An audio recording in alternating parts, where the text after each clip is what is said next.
Gandang buhay mga utol. Time check muna tayo.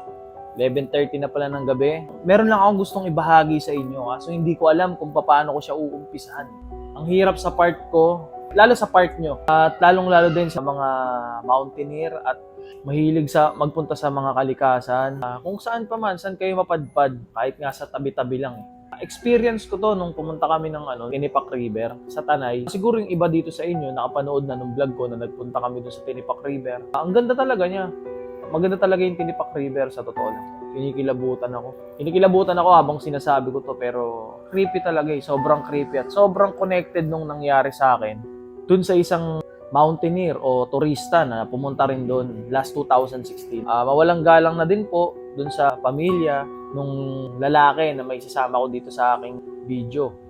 Gusto ko lang pong i-share sa inyo at para alam niyo yun, respect na rin po sa kung saan po tayo pupunta. Kung hindi man kayo naniniwala sa mga ganitong senaryo o pangyayari dito sa mundo natin, ewan ko kung paano ko siya babanggitin. Basta dito sa mundo natin na talagang may nangyayaring mga kababalaghan.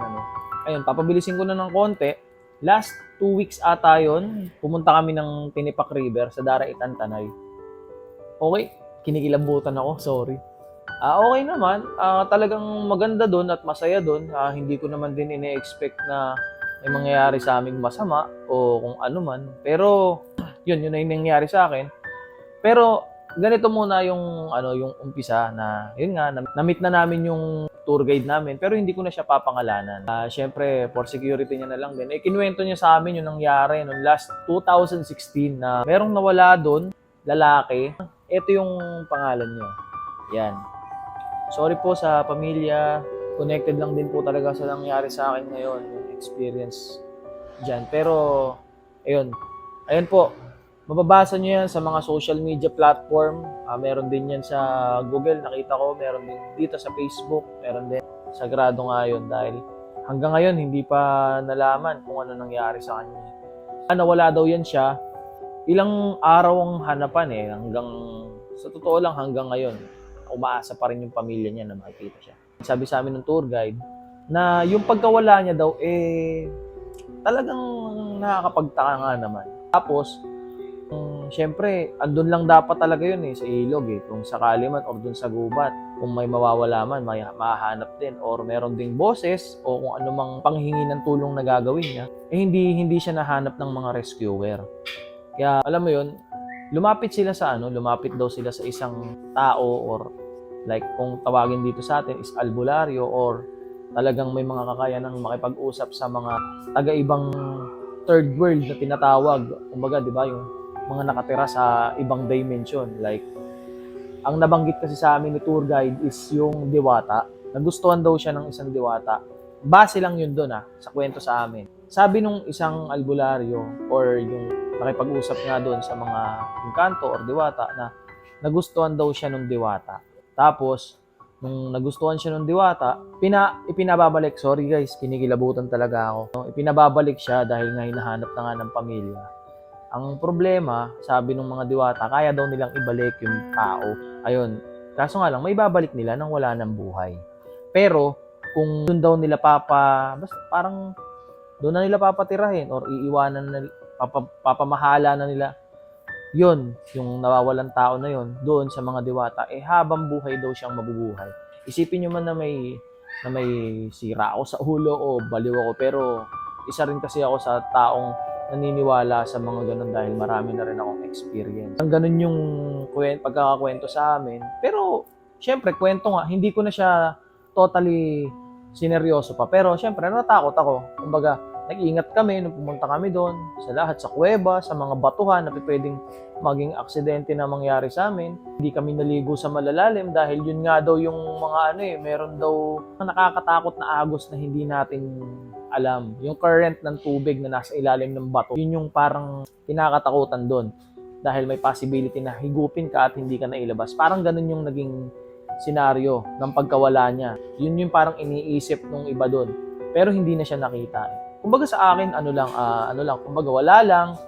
Hindi ko na masyadong sineryoso para, syempre gusto namin doon mag-enjoy na lang. Kumbaga ibigay na lang namin ni Mrs. yung oras namin sa isa't isa na maging masaya kami.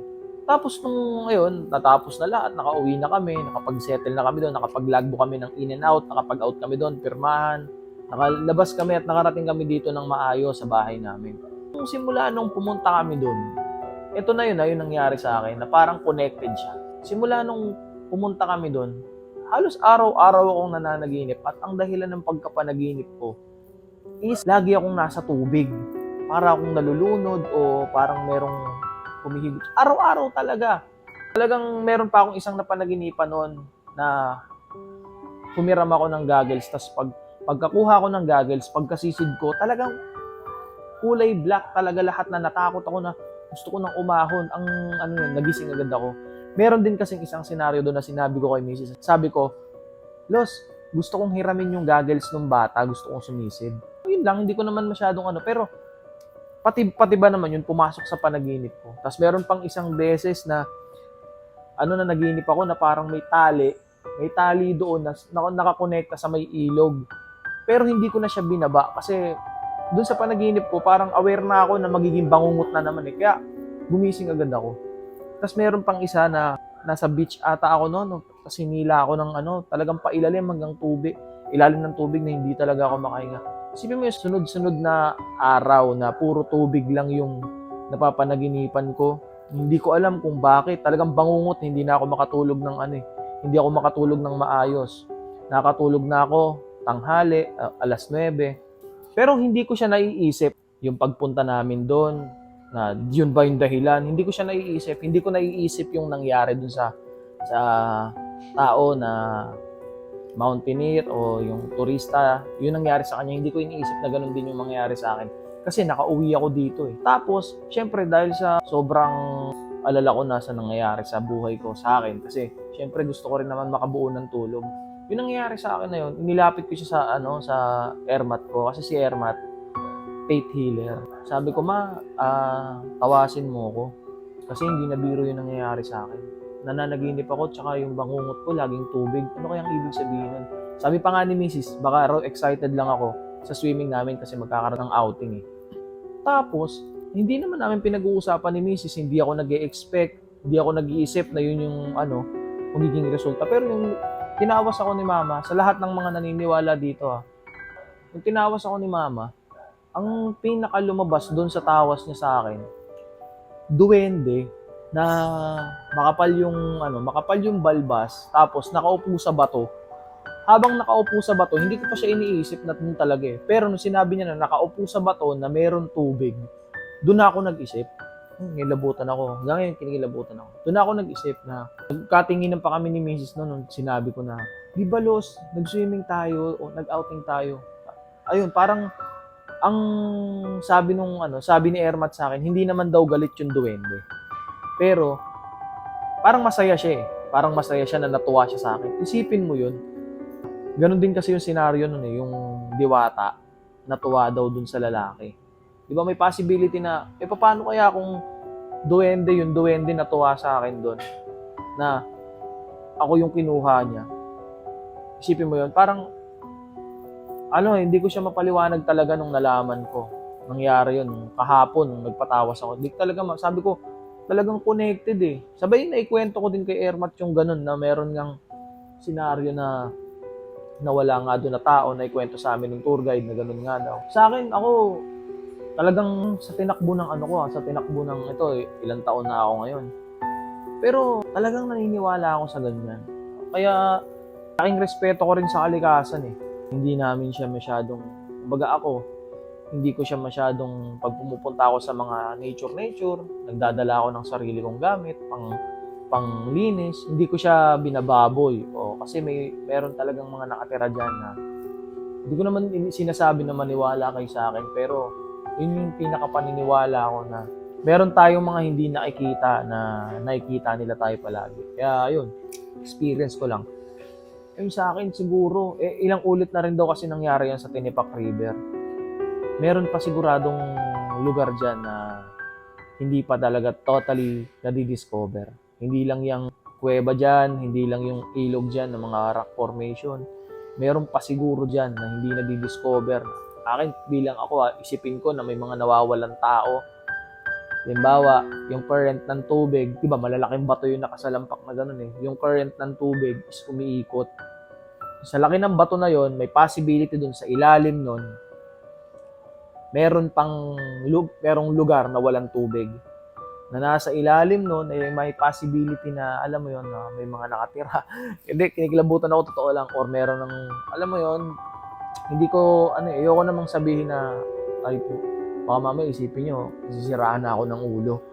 Pero, kumbaga, kasi hindi nyo na-experience eh. Pero once na ma-experience nyo to, sigurado ako. Siguro baka sabihin nyo, tama ako. Hindi lang din naman doon sa Tinipak River, sa Tanay. Halos lahat yan, kahit naglalakad ka nga lang sa kanto nyo eh. Ayun, kailangan mong respetuhin kung ano man dyan. Hindi lang basta pumunta ka sa isang lugar, hindi lang nagpakasaya ka doon, tapos nagkalat ka, hindi mo man lang naisip yung ano. Ayun lang, sa akin, kumbaga, medyo creepy talaga eh. Pero palagay ko, connected yun sa pangyayari na yun. Kasi iba eh. Sinundan niya ako hanggang dito sa amin. Sinundan niya ako talaga na, sabi nung airmat ko na, sinundan ka niya hanggang dito. Kaya siguro nagkaganon. Ayun, pasensya na po sa lahat.